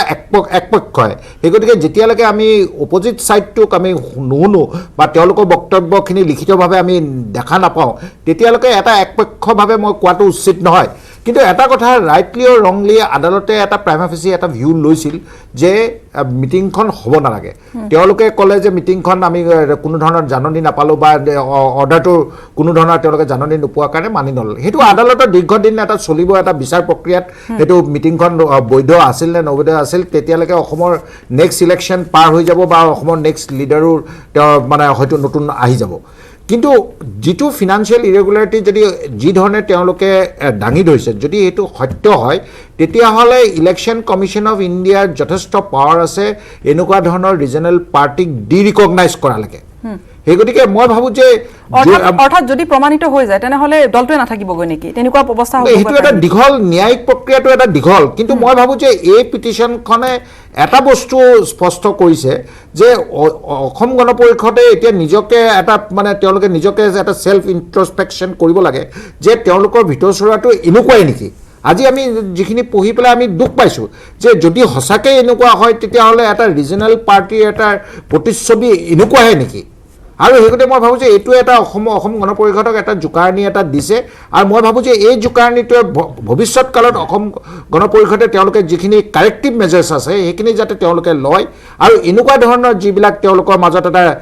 ভুল ভাৱ চলি আছে, এতিয়া যেনেকৈ আপুনি কৈছে যে এটা দুটা ফৈদ হৈছে, কাৰণ এই মতানৈক্য যি আছে সেয়া আচলতে স্পষ্ট আপুনি কোৱাৰ ধৰণে বা বাহিৰৰ পৰা অনুমান কৰাৰ ধৰণে। এতিয়া যিগৰাকী নেতাই পেটিশ্যনখন ফাইল কৰিছে বা আবেদন কৰিছে আদালতত, মই আপোনাক সুধিবলৈ বিচাৰিছোঁ কা সম্পৰ্কীয় আচলতে দলীয় স্থিতিটো কি? আমি এই মুহূৰ্তলৈকে বিভ্ৰান্ত, আমি সপক্ষে বিপক্ষে এইবোৰলৈ নাযাওঁ, কিন্তু ক'ৰবাত যেন দুটা স্থিতি আমি সেই যেনে আমাৰ লাগিছে বাহিৰৰ পৰা। আমি সম্পূৰ্ণ বিৰুদ্ধে আমাৰ সিদ্ধান্ত আছিল দলৰ কেন্দ্ৰীয় সাধাৰণ সভাত, আৰু সেই বিষয় লৈ আমি বিভিন্ন ধৰণে প্ৰতিবাদ কৰিছোঁ, বিভিন্ন ধৰণে আমি ধৰ্মঘট কৰিছোঁ, অনশন কৰিছোঁ, আমি সকলোখিনি কৰিছোঁ। কিন্তু আকৌ আমাৰ কেইজনমান নেতাই এই গোটেই বিষয়টোত কেনেধৰণে তেওঁলোকে ল'লে আমি গম নাপালোঁ। তেওঁলোকে এই গোটেই তেওঁলোকৰ সিদ্ধান্তেৰে তেওঁলোকে আকৌ চৰকাৰৰ লগত তেওঁলোকে সহযোগ কৰিলে, আৰু তাতোকৈ দুখৰ কথা এতিয়া তৃণমূল কৰ্মীসকলৰ মাজত এই কথাখিনিয়ে কেনেকুৱা ধৰণৰ প্ৰভাৱ পেলাব বুলি আপুনি ভাবে? ইতিমধ্যে তৃণমূল কৰ্মীয়ে দলটোৰ পৰিচালনাটো এনেধৰণৰ হৈছে, কিন্তু গোটেই মানে একদম ফেচিষ্ট টাইপ হৈছে দলটো। কোনেও এতিয়া সভাত অসম গণ পৰিষদৰ সভাত কৰ্মীয়ে ক'ব নোৱাৰে, এতিয়া নেতাই ক'ব, কৰ্মীয়ে শুনিব লাগিব। আগতে অসম গণ পৰিষদ দলৰ সভাত কৰ্মীয়ে সম্পূৰ্ণ প্ৰতিবাদ কৰি সম্পূৰ্ণ গণতান্ত্ৰিক প্ৰক্ৰিয়াৰে তেওঁলোকে আলোচনা বিলোচনা কৰিছিল আৰু এটা ঐক্যমতত উপনীত হৈছিল। দুৰ্ভাগ্য এতিয়া আৰু কোনো ক'ব নোৱাৰে, আৰু এতিয়া বিশেষকৈ বিজেপিৰ লগত চৰকাৰত থকাৰ পিছত গণতান্ত্ৰিক হৈ থকা নাই বুলি একেবাৰে নাই, আৰু তেওঁলোকে সকলোখিনি নিজৰ চিন্তাৰে নিজে যি সিদ্ধান্ত ল'ব সেইটোহে কৰিব। আজি বীৰেন বৈশ্যই ভোট দিলে, আমি বাৰ বাৰ মানা কৰিছোঁ, আৰু কাৰ বিৰুদ্ধে লোৱা সিদ্ধান্তত তেওঁলোকে উচ্চতম ন্যায়ালয়ত গোচৰো দিছে, বীৰেন বৈশ্যই আকৌ সপক্ষে ভোটো দিছে। এই ধৰণৰ চিন্তাধাৰা নেতাই কৰা অনুচিত, কৰ্মীয়ে কৰিলে ভাল নেকি? আৰু যিসকল নেতাই গুৰুত্বপূৰ্ণ কথা আপুনি উল্লেখ কৰিছে বা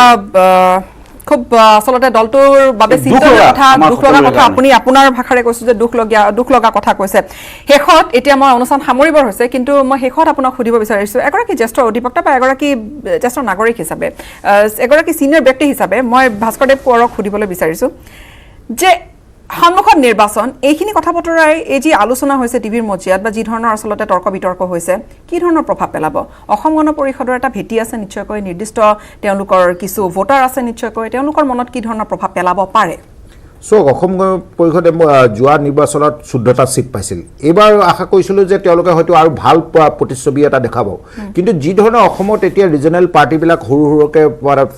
প্ৰত্যেক দিনাই এটা 2021 চনৰ ইলেকশ্যনে লৈ হওক বা দীৰ্ঘদিনৰ এটা চিন্তাধাৰা কৰি পেলাই বহুতবিলাক যিবিলাক ৰিজনেল পলিটিকেল পাৰ্টি হৈছে, এইবিলাকে মই ভাবোঁ যে আগন্তুক নিৰ্বাচনত যথেষ্ট প্ৰভাৱ পৰিব। আৰু অসম গণ পৰিষদেও যদি তেওঁলোকে এতিয়াও সময় আছে, যদি এইখিনি সংশোধন যদি তেওঁলোকে নিজে নকৰে, তেতিয়াহ'লে কিন্তু ভৱিষ্যত দিনত তেওঁলোকে ইয়াৰ কিন্তু যথেষ্ট তেওঁলোকৰ ক্ষতি হ'ব বুলি মই এটা মোৰ ব্যক্তিগতভাৱে মোৰ এটা ধাৰণা। শেষত কিবা ক'ব? আজি কেইদিনমান আগতে আপোনাৰ বাতৰি কাকতত লক্ষ্য কৰিছে, মাননীয় কোঁৱৰদেৱে ক'লে 14টাতকৈ বাঢ়িব লাগে, কিন্তু দুৰ্ভাগ্য আমাৰ সভাপতিয়ে তেওঁৰ সমষ্টিত খেলিব পাৰিব নে নোৱাৰে সেই বিষয়ে মন্তব্য দিছে বিজেপিৰ শীৰ্ষ নেতাই। আমাৰ মানে সকলোৰে কৰ্মীৰ আত্মমৰ্যাদাত আঘাত আনিছে এনেকুৱা ধৰণৰ কথা। কিয় আমাক তেওঁলোকে এই ধৰণৰ কথা ক'বলৈ আজি সুবিধা পাইছে? তেওঁলোকে আমাৰ 14টা থাকিব নে 4টা থাকিব, কিয় সুবিধা পাইছে তেওঁলোকে? আৰু এই সুবিধা আমি কিয় দিলোঁ তেওঁলোকক? এই কথাবিলাক দলে যদি চিন্তা নকৰে, তেনেহ'লে কিন্তু দল কেইজনমান মানুহৰ মাজত আজি যিটো ক্লাবৰ কথা তেওঁলোকে কৈছে,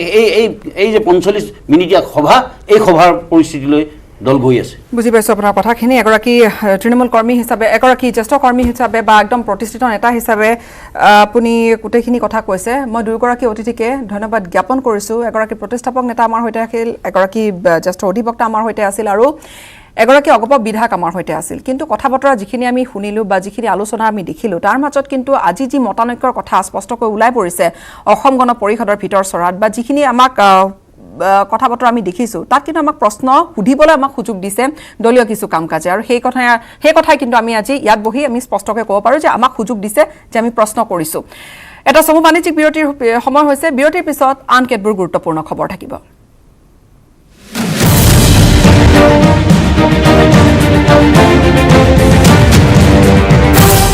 Representation of People's Act 1950 সংশোধনী কৰি উত্তৰ পূবৰ 4 ৰাজ্যৰ সমষ্টি নতুনকৈ নিৰ্ধাৰণ কৰাৰ সিদ্ধান্ত গ্ৰহণ কৰিছে কেন্দ্ৰীয় চৰকাৰে। অসমকে ধৰি উত্তৰ পূবৰ 4 ৰাজ্যৰ বিধানসভা তথা লোকসভা সমষ্টিসমূহৰ পুনৰ নিৰ্ধাৰণ কৰিবলৈ তৎপৰ হৈ পৰিছে সীমা। আৰু এই কামত অন্তৰা হিচাপে কিন্তু দেখা দিয়া ৰিপ্ৰেজেন্টেশ্যন অফ পিপলছ এক্টৰ দফা 4A 4ক বিশেষ সংশোধনী অনাৰো এতিয়া সিদ্ধান্ত গ্ৰহণ কৰিছে। কেন্দ্ৰীয় চৰকাৰে যোৱা মাৰ্চৰ 6 তাৰিখে উত্তৰ পূবৰ 4খন ৰাজ্য আৰু নৱগঠিত কেন্দ্ৰীয় শাসিত অঞ্চল জম্মু আৰু কাশ্মীৰৰ সমষ্টি পুনৰ নিৰ্ধাৰণৰ কাৰণে উচ্চতম ন্যায়ালয়ৰ প্ৰাক্তন ন্যায়াধীশ ৰঞ্জনা প্ৰসাদ দেশাইৰ নেতৃত্বত এখন কমিটিও গঠন কৰি দিছিল। কমিটিখনে ইতিমধ্যে দিল্লীৰ পঞ্চতাৰকা হোটেল অশোকত অস্থায়ী কাৰ্যালয় মুকলি কৰি কাম কাজ আৰম্ভ কৰিছে। আনহাতে আজি দিল্লীৰ পৰা প্ৰকাশিত এখন ইংৰাজী দৈনিক কাকতত উল্লেখ কৰা হৈছে যে এই প্ৰক্ৰিয়া সুচল কৰিবলৈ উপৰোক্ত আইনখনৰ সংশোধনী ঘটাবলৈ গৃহ মন্ত্ৰণালয়ৰ পৰামৰ্শ মৰ্মে আইন মন্ত্ৰণালয় আগবাঢ়িছে সেই ধৰণে। আৰু এই সন্দৰ্ভত আইন মন্ত্ৰণালয়ে নিৰ্বাচন আয়োগৰ পৰাও প্ৰয়োজনীয় সন্মতি লাভ কৰা বুলি জানিব পৰা গৈছে। এতিয়া ডিলিমিটেশ্যন এক্ট 2002 চনৰ ডিলিমিটেশ্যন এক্টৰ যোগেদি আজি প্ৰায় 2 দশক পূৰ্বে সমগ্ৰ দেশতে সমষ্টি পুনৰ নিৰ্ধাৰণ হৈছিল, কিন্তু তেতিয়া অসমৰ ক্ষেত্ৰত সেয়া হোৱা নাছিল। বাদ পৰি ৰৈছিল উত্তৰ পূবৰ 4খন ৰাজ্য, ক্ৰমে অসম, অৰুণাচল প্ৰদেশ, মণিপুৰ আৰু নাগালেণ্ড। অসমৰ বেলিকা স্থানীয় সকলো ৰাজনৈতিক দলে আচলতে ৰিপ্ৰেজেন্টেশ্যন অফ পিপলছ এক্ট 1950 4A সংযোজন ঘটাই এই কাম বন্ধ ৰখা হৈছিল, তেওঁলোকে বিৰোধিতা কৰিছিল আৰু ভৱিষ্যতে এই কাম কৰিবলৈ নিৰ্বাচন আয়োগক কৰ্তৃত্ব প্ৰদান কৰা হৈছিল। সেয়েহে কেন্দ্ৰৰ কাৰণে এতিয়া সেই 4A 4ক থকালৈকে অসমত আন 3খন ৰাজ্যতো একেধৰণে সমষ্টি পুনৰ নিৰ্ধাৰণ সম্ভৱপৰ নাছিল। এতিয়া কথাটো হৈছে যে এতিয়া এই বিশেষ দফাত আন এক অধিনিয়ম সংযোজন কৰি কেন্দ্ৰই এই কাম কৰিবলৈ আগবাঢ়িছে। অৱশ্যে এই কাম নামৰ প্ৰত্যাহ্বান জনাই AIUDF-কে ধৰি বহু দল সংগঠনে উচ্চতম ন্যায়ালয়ত লেখ আবেদন দাখিল কৰিছে অধিক জানি সংযুক্ত হৈছে আমাৰ দিল্লী ব্যুৰ চিফ পাৰ্থজ্যোতি বৰাৰ সৈতে পাৰ্থ গোটেইখিনি কথা অকণমান ভালদৰে জানিবলৈ বিচাৰিছো গীতাশ্ৰী হয় 2021 চনৰ অসম বিধানসভাৰ নিৰ্বাচনৰ পূৰ্বে পূৰ্ণ সম্ভাৱনা আছে অসমৰ যিসমূহ সমষ্টি বৰ্তমানৰ বিধানসভা সমষ্টিসমূহ সেই সমষ্টিসমূহৰ সীমা পুনৰ নিৰ্ধাৰণ হোৱাৰ পূৰ্ণ সম্ভাৱনা আছে আৰু যদি তেনে হয় বৰ্তমানৰ বহু সমষ্টি নাথাকিবগৈ উদাহৰণস্বৰূপে বিশ্বনাথ সমষ্টিও লুপ্ত হ'ব পাৰে যদি সেই সীমা পুনৰ নিৰ্ধাৰণ কৰা হয় ডিলিমিটেশ্যন কিয় কৰা হয় ডিলিমিটেশ্যন কৰা হয় ৰাজ্য এখনৰ জনসংখ্যা আৰু ৰাজ্যখনৰ পৰা যিসমূহ প্ৰতিনিধি নিৰ্বাচিত হৈ আহে তাৰ অনুপাত সমগ্ৰ দেশতে যাতে একে থাকে তাৰ কাৰণে পুনৰ নিৰ্ধাৰণ সমষ্টি কৰা হয় অৰ্থাৎ যদি সেই ৰেচিঅ' অসমৰ ক্ষেত্ৰত 20:5 বংগৰ ক্ষেত্ৰত 20:5 হ'ব লাগিব সেইকাৰণে ডিলিমিটেশ্যন কৰা হয় কিন্তু ইতিমধ্যে আপুনি জনাইছেই সমগ্ৰ ভাৰতবৰ্ষত যেতিয়া 2002 চনত ডিলিমিটেশ্যন হৈছিল অসমত ডিলিমিটেশ্যন হোৱা নাছিল ইয়াৰ কাৰণটো হৈছে বিজেপিকে ধৰি সেই সময়ত অসমৰ সমূহ ৰাজনৈতিক দলে ইয়াৰ বিৰোধিতা কৰিছিল বিভিন্ন কাৰণত 2002 চনৰ আগতে কিন্তু প্ৰায় 20 বছৰ ধৰি ডিলিমিটেশ্যনৰ কাম হোৱা নাছিল তাৰ আগতে 1952 চনে হওক বা 1963 চনে হওক বা 1972 চনে হওক তিনিবাৰ স্বাধীনতাৰ পিছত তিনিবাৰ ডিলিমিটেশ্যন হৈছিল আৰু 2002 চনৰ কথাটো যদি সংলগ্ন কৰা হয় চাৰিবাৰ ডিলিমিটেশ্যন হৈছিল উদাহৰণস্বৰূপে 1952 চনত অসম বিধানসভাৰ সমষ্টিৰ সংখ্যা 108 আছিলে 1963 চনত 114 হ'লগে আৰু যেতিয়া মেঘালয় অসমৰ পৰা বাদ পৰিল তেতিয়া 1972 চনত সেই সংখ্যা হ'ল হৈ গৈ 126 বৰ্তমানৰ যিটো সংখ্যা এতিয়া আমি 2002 চনৰ প্ৰসংগলৈ আহোঁ 2002 চনত যেতিয়া সমগ্ৰ ভাৰতত ডিলিমিটেশ্যন হৈছিল অসম বাদ পৰি ৰৈছিলে কাৰণটো ইতিমধ্যে মই জনালোৱে পুনৰ ডিলিমিটেশ্যন কৰিবলৈ চৰকাৰ অগ্ৰসৰ হৈছে এতিয়া কিন্তু তাত বাধা হিচাপে দেখা দিছে সেই 2002 চনৰ পিছত সংযোজিত কৰা এটা দফা পিপলছ ৰিপ্ৰেজেন্টেশ্যন এক্ট 1950ৰ দফা 8A বাধাৰ সৃষ্টি কৰিছে কাৰণ অসমক বাদ দিবৰ কাৰণে চৰকাৰে সেই সময়ত নিয়ম বনোৱাৰ প্ৰয়োজন আছিলে অসমত যেহেতু সমগ্ৰ ভাৰততে ডিলিমিটেশ্যন হৈছে মাত্ৰ অসমত আৰু তিনি ৰাজ্যত কৰিব পৰা নগ'ল তাৰ কাৰণে এটা নিয়ম বনোৱাৰ প্ৰয়োজন আছিলে আৰু সেই নিয়মেই হৈছে 8A আৰু সেই 8Aৰ যোগেদি নিৰ্বাচন কমিশ্যনক ইলেকশ্যন কমিশ্যনক সেই সময়ত অতিৰিক্ত দায়িত্ব বা ক্ষমতা অৰ্পণ কৰা হৈছিল যেতিয়া ভৱিষ্যতে চাৰি ৰাজ্যত ডিলিমিটেশ্যন হ'ব ইলেকশ্যন কমিশ্যনে সেই কাম কৰিব কিন্তু বৰ্তমানৰ শাসক দলটোৱে ইলেকশ্যন কমিশ্যনক সেই কাম কৰিবলৈ দিব নিবিচাৰাৰ পৰিপ্ৰেক্ষিততে তেওঁলোকে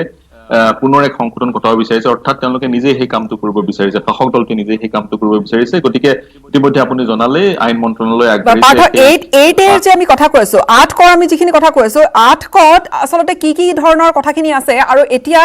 কেন্দ্ৰ চৰকাৰ কি ধৰণে আগবাঢ়িছে বা আইন মন্ত্ৰণালয় কি ধৰণে আগবাঢ়িছে এইতে দুটা কথা কোৱা হৈছে ইতিমধ্যে মই জনালো 2002 চনত যেতিয়া ডিলিমিটেশ্যন এক্ট এখন এডপ্ট কৰি সেই সময়ত জাষ্টিস কুলদীপ সিঙে ডিলিমিটেশ্যনৰ কাম আগবঢ়াইছিল তেতিয়া অসমত ডিলিমিটেশ্যন কৰিব পৰা নগৈছিল আন তিনি ৰাজ্যৰ লগতে উত্তৰ পূৰ্ব তিনি ৰাজ্যৰ লগতে এই নকৰিবৰ কাৰণে সেই তিনি চাৰি ৰাজ্যত নকৰিবৰ কাৰণে এক নিয়মৰ প্ৰয়োজন এক সাংবিধানিক ব্যৱস্থাৰ প্ৰয়োজন গতিকে সেই সাংবিধানিক ব্যৱস্থাটো হৈছে 8A দুটা কথা আছে এটা হৈছে চাৰি ৰাজ্যত ভৱিষ্যতে যি ডিলিমিটেশ্যন হ'ব সমষ্টি পুনৰ নিৰ্ধাৰণ হ'ব সেই কাম কৰিব নিৰ্বাচন কমিশ্যনে সেই ক্ষমতা তেওঁলোকক দিয়া হৈছিল আৰু দ্বিতীয়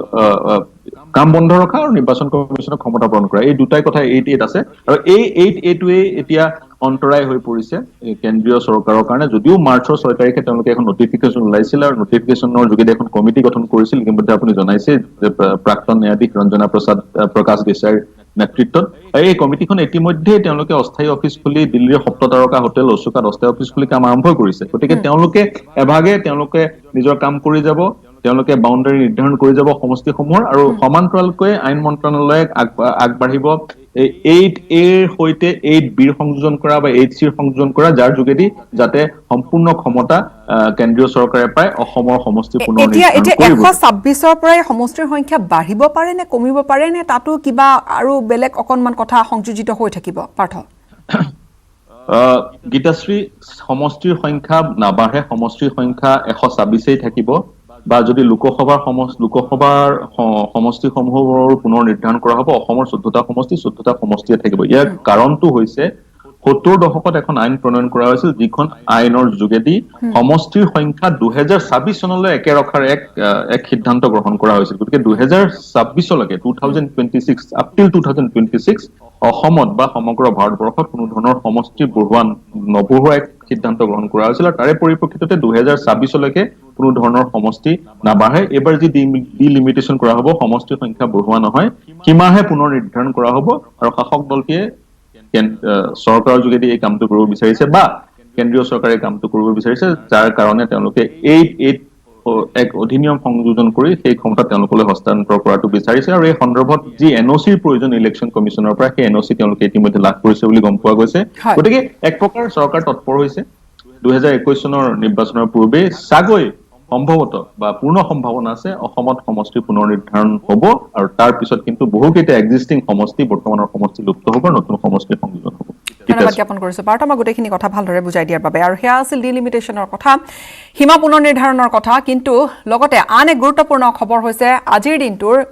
সেয়া হৈছে প্ৰতিগৰাকী অভিভাৱকে জানিবলগীয়া কিছু কথা যিহেতু ইয়াত 25% অসমত 25% মাচুল ৰেহাইৰ বাবে ৰাজ্য চৰকাৰে নিৰ্দেশনা জাৰি কৰিছে কিন্তু এই মুহূৰ্তৰ মূল কথাটো হৈছে যে বেচৰকাৰী স্কুলৰ মাচুল 25% ৰেহাই দিয়া সন্দৰ্ভত ৰাজ্য চৰকাৰে উচ্চ ন্যায়ালয়ৰ কাষ চাপিছে এই কথা জনালে সেৱাৰ সচিব ৰমেশ জৈনে কোনো বিদ্যালয়ে যদি ৰেহাই দিয়া সন্দৰ্ভত মান্তি নহয় তেনে পৰিস্থিতিত অভিভাৱকে লিখিত অভিযোগ দিলে চৰকাৰে ব্যৱস্থা গ্ৰহণ কৰিব অভিযোগ জিলা উপায়ুক্ত বা শিক্ষা বিষয়াক দিব পাৰিব অভিভাৱকে শিক্ষক শিক্ষয়িত্ৰীয়ে কোভিড টেষ্ট কৰাব লাগিব বুলি প্ৰকাশ কৰিছে সচিবগৰাকীয়ে আৰু লগতে বৰাক উপত্যকা 10 তাৰিখলৈকে কৰোৱা হ'ব শিক্ষক শিক্ষয়িত্ৰীৰ কোভিড পৰীক্ষা সন্দৰ্ভত কয় শিক্ষাৰ্থীসকলে শ্ৰেণী কোঠাত শিক্ষাৰ্থীয়ে পাঠ্যক্ৰমৰ যিখিনিলৈকে পঢ়িব সিমানখিনিলৈকেহে প্ৰশ্ন কাকতত সন্নিবিষ্ট হ'ব এই সম্পৰ্কে অধিক জানিম বা বিশেষকৈ স্কুল খুলিব নেকি 1 ছেপ্টেম্বৰৰ পৰা এই কিছু কথা বতৰা বিভিন্নজন অভিভাৱকৰ মনত হয়তো আছে অধিক জানিম সংযুক্ত হৈছো আমাৰ সাংবাদিক হিৰকজ্যোতি মালাকাৰৰ সৈতে হিৰক প্ৰথমে জানিব বিচাৰিছো স্কুল খোলা কেতিয়া মানলৈ স্কুল খোলা হ'ব পাৰে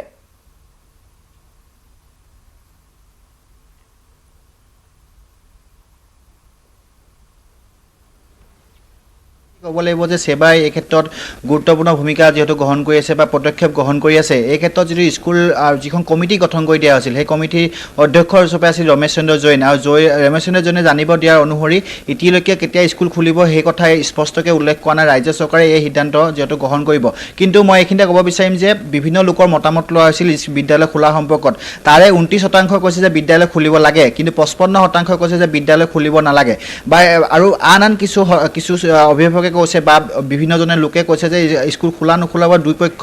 বা পৰোক্ষ প্ৰত্যক্ষ দুই পক্ষৰ বাবে মন্তব্য আগবঢ়াইছে সেইবাবে এই মুহূৰ্তলৈকে কোনো ধৰণৰ সিদ্ধান্ত লোৱা নাই কিন্তু সৰহভাগে কৈছে যে ছেপ্টেম্বৰ মাহৰ পৰা বিদ্যালয় খুলিব নালাগে যিহেতু কোভিডৰ পৰিস্থিতি বৰ্তমানলৈকে হ্ৰাস হোৱা নাই কিন্তু কিছু খাম কৈছে কিন্তু পূৰ্বৰ নিচিনাকৈ বা হ্ৰাস নোহোৱাৰ বাবে বিদ্যালয় নোখোলাৰ বাবে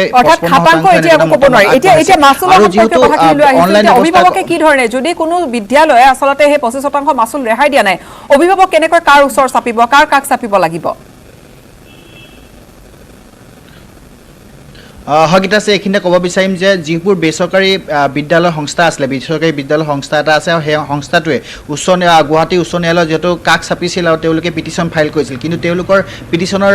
আৰ্হিত যিহেতু কালি সেৱাৰ যি স্কুল ৰেগুলেটৰি ফিজ যোনটো সদস্য আছে বা যিখন কমিটি গঠন কৰা আছে সেই কমিটিটো তাৰ উচ্চ ন্যায়ালয়ৰ ওচৰলৈ গৈছিল আৰু তাৰপিছত তেওঁলোকে বিভিন্ন কাৰণ দৰ্শাইছে তেওঁলোকে প্ৰথম কাৰণ দেখাইছে যিহেতু বিদ্যালয় 5 মাহ ধৰি বন্ধ হৈ আছে ইলেক্ট্ৰিচিটি বিল দিবলগীয়া হোৱা নাই পেট্ৰলৰ খৰচ দিবলগীয়া হোৱা নাই বাহনৰ খৰচ দিবলগীয়া হোৱা নাই তাৰ উপৰিও ক'ব লাগিব যে লাইব্ৰেৰী বন্ধ হৈ আছে বা বিভিন্ন যিবোৰ হ্ৰাস পোৱা দেখিবলৈ পোৱা গৈছে তাৰে পৰিলক্ষিত এনেধৰণৰ তেওঁলোকে কষ্ট দিছে কেইবাটাও কষ্টৰ ক্ষেত্ৰত তেওঁলোকে ক'ব বিচাৰে যিবোৰ কাৰণ দিছে সেই কাৰণবোৰক তেওঁলোকে প্ৰশংসনীয় বা আদৰণীয় পদক্ষেপ বুলি তেওঁলোকে উচ্চ ন্যায়ালয়ে তেওঁলোকক সহমত জনাইছে আৰু তেওঁলোকক সহায় জনাইছে যদি কোনোখন বিদ্যালয় তেওঁলোকৰ যদি 25% কোনো ছাত্ৰ ছাত্ৰী বা অভিভাৱকসকলৰ পৰা 25% হ্ৰাস কৰি দিয়া নাই তেনে ক্ষেত্ৰত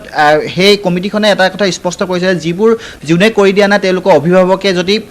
যি শিক্ষা বিভাগৰ আয়ুক্ত আছে শিক্ষা বিভাগৰ আয়ুক্ত সচিবক যদি আবেদন জনায় বা এখন এপ্লিকেশ্যন দিয়ে তেনে পৰামৰ্শ ভিত্তিত তেওঁলোকে যিহেতু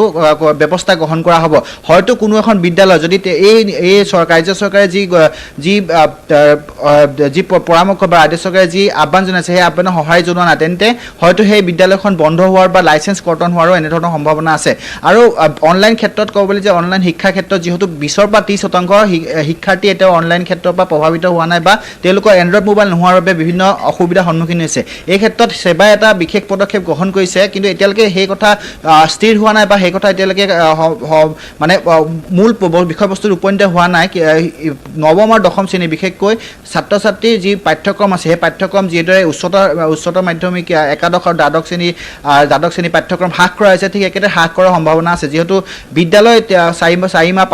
5 মাহ ধৰি বন্ধ হৈ আছে তাৰ ফলত যথেষ্ট সংখ্যক লোকচানৰ সন্মুখীন হৈছে তাৰ প্ৰতি লক্ষ্য ৰাখি এনেধৰণৰ ব্যৱস্থা গ্ৰহণ কৰিছে মই পুনৰ ক'ব বিচাৰিম যে যিহেতু ফিজ কৰ্তনৰ কথাটো কোৱা হৈছে যে ফিজ 25% ৰেহাই কথাটো কোৱা হৈছে সেই 25% ৰেহাই ক্ষেত্ৰত যিকোনো এখন বিদ্যালয় যদি তেনেধৰণৰ নিয়মক অৱমাননা কৰে তেন্তে সেই বিদ্যালয়খনৰ বিৰুদ্ধে যিখন কমিটি ফিজ ৰেগুলেটং এক্টৰ বা ফিজ ৰেগুলেটিং যিখন কমিটি আছে সেই কমিটিখনৰ অধ্যক্ষ ৰমেশ চন্দ্ৰ জৈন সেই কমিটিখনে বিশেষ ব্যৱস্থা গ্ৰহণ কৰিব বিশেষ ব্যৱস্থা যদি কোনোৱে যদি তেওঁলোকে এপ্লিকেশ্যন দিয়ে বা অভিভাৱকসকলে এপ্লিকেশ্যন দিয়ে যে যদি ফিজ অধিক 25% হ্ৰাস কৰা নাই বিদ্যালয়খনে তেন্তে বিহিত ব্যৱস্থা লোৱাৰ সম্ভাৱনা আছে গীতাশ্ৰী ধন্যবাদ জ্ঞাপন কৰিছোঁ হিৰক আপুনি গোটেইখিনি কথা কৈছে অৰ্থাৎ অভিভাৱকে নিশ্চয় গম পালে যে যদি কোনোবা বিদ্যালয় তেনেকুৱা কৰা নাই আপুনি কাৰ ওচৰত চাপিব লাগিব সেৱাৰ সচিব ৰমেশ জৈনৰ ভাষ্য আমাৰ হাতত আছে সেই আগবঢ়াইছোঁ প্ৰথম মাহত আমি 50% কৈছোঁ আৰু তাৰ পিছত আমি 25% কমাই দিবলৈ কৈছোঁ আৰু তাতে আমি যুক্তি দিছোঁ যে কি কাৰণত তেওঁলোকৰ খৰচ কম হৈছে আৰু মই আপোনালোকক জনাবলৈ সুখী যে যোৱা পৰহি অনাৰেবল হাইকোৰ্টক যেতিয়া আমি এই কথাটো জনাইছোঁ অনাৰেবল হাইকোৰ্টে আমাক এপ্ৰিচিয়েট কৰিছে যে আপোনালোকে এইটো ভাল কাম কৰিছে গতিকে দুয়ো পক্ষৰে আছে আমাক যিবিলাক অভিভাৱক আছে তেখেতসকলেতো 25%তো সন্তুষ্ট হোৱা নাই আৰু ঠিক সেইদৰে বিদ্যালয়সমূহ ডেফিনেটলি আমি কৰ্তন কৰাৰ কাৰণে তেওঁলোকেও অসন্তুষ্ট গতিকে ডেফিনেটলি দুয়োফালে অলপ সমস্যা আছে যিটো অৰ্ডাৰ আছে এই অৰ্ডাৰটো অসমৰ শিক্ষা বিভাগৰ ফালৰ পৰা জাৰি কৰা হৈছিল আৰু যেতিয়া প্ৰেছ কনফাৰেন্স হৈছিলে মিনিষ্টাৰ ছাৰে এইটো জনাই দিছিলে যে যদি আমি এটা ৰিটেন কমপ্লেইন যদি তেওঁলোকে দিব পাৰে অভিভাৱকসকলে কাৰণ ৰিটেন কমপ্লেইন নহ'লে এই ধৰণৰ কোনো অসুবিধা আছে কিছুমান কাম কৰা ৰিটেন কমপ্লেইন যদি তেওঁলোকে আইদাৰ উপায়ুক্ত বা আমাৰ শিক্ষা বিভাগৰ সঞ্চালক হওক বা শিক্ষা বিভাগৰ আয়ুক্ত সচিবৰ তাতে যদি দিয়ে সেয়া তেওঁৰ কথাখিনি আছিল অৰ্থাৎ বেচৰকাৰী স্কুলৰ মাচুল 25% ৰেহাই দিয়া সন্দৰ্ভত ৰাজ্য চৰকাৰে উচ্চ ন্যায়ালয়ৰ কাষ চাপিছে আৰু যদিহে কোনো বিদ্যালয় ৰেহাই দিয়া সন্দৰ্ভত মান্তি নহয় তেন্তে পৰিস্থিতি অভিভাৱকে লিখিত অভিযোগ দিব পাৰে চৰকাৰে ব্যৱস্থা গ্ৰহণ কৰিব ইয়াৰে সৈতে সময় হ'ল প্ৰাইম টাইম শ্ব'ৰ পৰা বিদায় লোৱাৰ ধন্যবাদ